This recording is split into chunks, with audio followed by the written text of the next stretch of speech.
اعوذ باللہ من الشیطان الرجیم، میں اللہ تعالی کی پناہ میں آتا ہوں شیطان مردود سے۔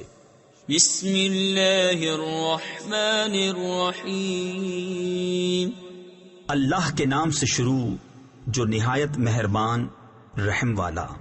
قل هو اللہ احد اللہ الصمد لم یلد ولم یولد ولم یکن له کفوا احد۔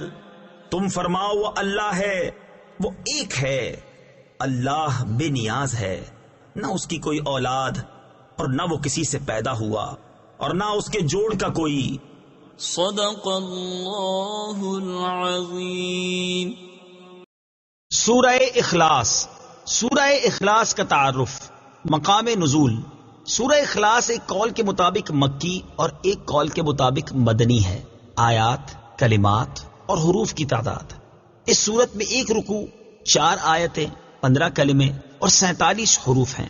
سورہ اخلاص کے اسماء اور ان کی وجہ تسمیہ، مفسرین نے سورت کے تقریباً 20 نام ذکر کیے ہیں، ان میں سے 4 نام یہاں ذکر کیے جاتے ہیں۔ نمبر 1، اس سورت میں اللہ تعالیٰ کی خالص توحید کا بیان ہے، اس وجہ سے اسے سورہ اخلاص کہتے ہیں۔ نمبر 2، اس سورت میں یہ بتایا گیا ہے کہ اللہ تعالیٰ ہر نقص و عیب سے بری اور ہر شریک سے پاک ہے، اس مناسبت سے اسے سورہ تنزیہ کہتے ہیں۔ نمبر 3، جس نے اس سورت سے تعلق رکھا وہ غیروں سے الگ ہو جاتا ہے، اس لیے اسے سورہ تجرید کہتے ہیں۔ نمبر 4، اسے پڑھنے والا جہنم سے نجات پا جاتا ہے، اس بنا پر اسے سورہ نجات کہتے ہیں۔ سورہ اخلاص کے فضائل۔ احادیث میں سورت کی بہت فضیلتیں وارد ہوئی ہیں، ان میں سے 3 احادیث اور ایک وظیفہ یہاں پیش کرتا ہوں۔ نمبر 1، حضرت ابو سعید خدری رضی اللہ تعالیٰ عنہ سے روایت ہے، بخاری شریف کی حدیث ہے، نبی اکرم صلی اللہ تعالیٰ علیہ وسلم نے ارشاد فرمایا، کیا تم میں سے کوئی اس سے عاجز ہے کہ وہ رات میں قرآن مجید کا 1/3 حصہ پڑھ لے؟ صحابہ کرام رضی اللہ تعالیٰ عنہم کو یہ بات مشکل معلوم ہوئی اور انہوں نے عرض کی، یا رسول اللہ صلی اللہ تعالیٰ علیہ وسلم، ہم میں سے کون اس کی طاقت رکھتا ہے؟ آپ صلی اللہ تعالیٰ علیہ وسلم نے ارشاد فرمایا، سورہ اخلاص 1/3 قرآن کے برابر ہے۔ نمبر 2، حضرت عائشہ صدیقہ رضی اللہ تعالی عنہا فرماتی ہیں، بخاری شریف کی حدیث ہے، حضور پرنور صلی اللہ تعالی علیہ وسلم نے ایک شخص کو ایک لشکر میں روانہ کیا، وہ اپنے ساتھیوں کو نماز پڑھاتے تو سورہ فاتحہ کے ساتھ سورت ملانے کے بعد سورہ اخلاص پڑھتے تھے۔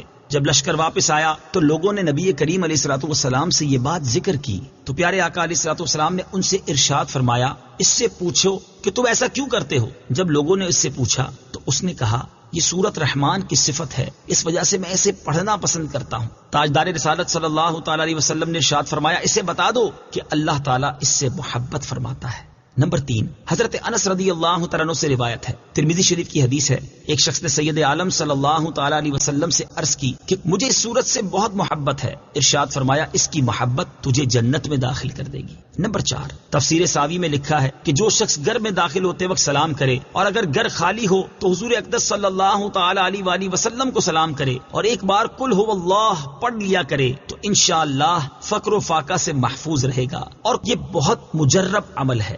سورہ اخلاص کا شان نزول۔ اس سورت کا شان نزول یہ ہے کہ کفار نے رسول اللہ صلی اللہ تعالی علیہ وسلم سے اللہ رب العزت کے متعلق طرح طرح کے سوال کیے۔ کوئی کہتا تھا کہ اللہ عز و جل کا نسب کیا ہے، کوئی کہتا تھا کہ وہ سونے کا ہے یا چاندی کا ہے یا لوہے کا ہے یا لکڑی کا ہے، کس چیز کا ہے؟ کسی نے کہا وہ کیا کھاتا ہے، کیا پیتا ہے، ربوبیت اس نے کس سے ورثے میں پائی اور اس کا کون وارث ہوگا؟ ان کے جواب میں اللہ تعالیٰ نے یہ سورت نازل فرمائی اور اپنی ذات و صفات کا بیان فرما کر معرفت کی راہ واضح کی اور جاہلانہ خیالات و اوہام کی تاریکیوں کو جن میں وہ لوگ گرفتار تھے اپنی ذات و صفات کے انوار کے بیان سے محو کر دیا۔ سورہ اخلاص کے مضامین۔ اس سورت میں اسلام کے سب